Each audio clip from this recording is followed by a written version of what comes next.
আসসালামু আলাইকুম বন্ধুরা, আশা করি সবাই ভালো আছেন এবং যে যেখানে আছেন সুস্থ আছেন। অল্প কয়েকদিন আগে আপনারা দেখেছেন এই সার্কিটের আনবক্সিং ভিডিও। আজকে আপনাদেরকে দেখাবো এই সার্কিটটা কিভাবে ব্যবহার করবেন। আর যারা আগের ভিডিওটা দেখেন নাই, ডিসক্রিপশন বক্স এবং ফার্স্ট কমেন্টে লিংক দেওয়া আছে, ওখান থেকে দেখে নিতে পারেন। চলুন এবার ভিডিওটি শুরু করি। ইলেকট্রনিক্স কাজ নিয়ে নতুন নতুন ভিডিও পেতে আমাদের চ্যানেলটি সাবস্ক্রাইব করে পাশে থাকুন। চলুন এবার মূল ভিডিওটি শুরু করি।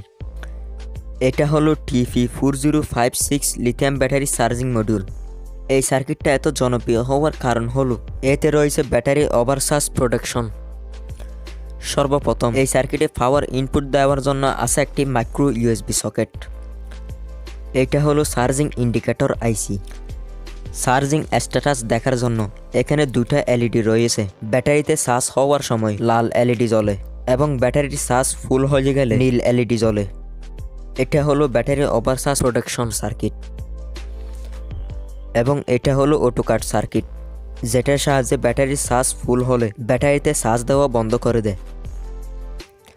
আর এখানে দেখতে পাচ্ছেন B+ এবং B-, এখানে আপনারা ব্যাটারি কানেকশন করবেন। আর এখানে দেখতে পাচ্ছেন দুই পাশে দুইটা আউট লেখা আছে, অর্থাৎ আউটপুট। ব্যাটারির চার্জ আপনারা এখান থেকে আউটপুট নিতে পারবেন। আর এখানে দেখতে পাচ্ছেন মাইক্রো ইউএসবি পোর্টের দুই পাশে দুইটা টার্মিনাল। এখানে আপনারা সরাসরি 5 ভোল্ট ইনপুট করতে পারবেন। ভিডিওর মধ্যে কোনো কিছু বুঝতে অসুবিধা হলে অবশ্যই কমেন্ট করে জানাবেন। আজকের ভিডিও এই পর্যন্ত। ধন্যবাদ সবাইকে ভিডিওটি সম্পূর্ণ দেখার জন্য।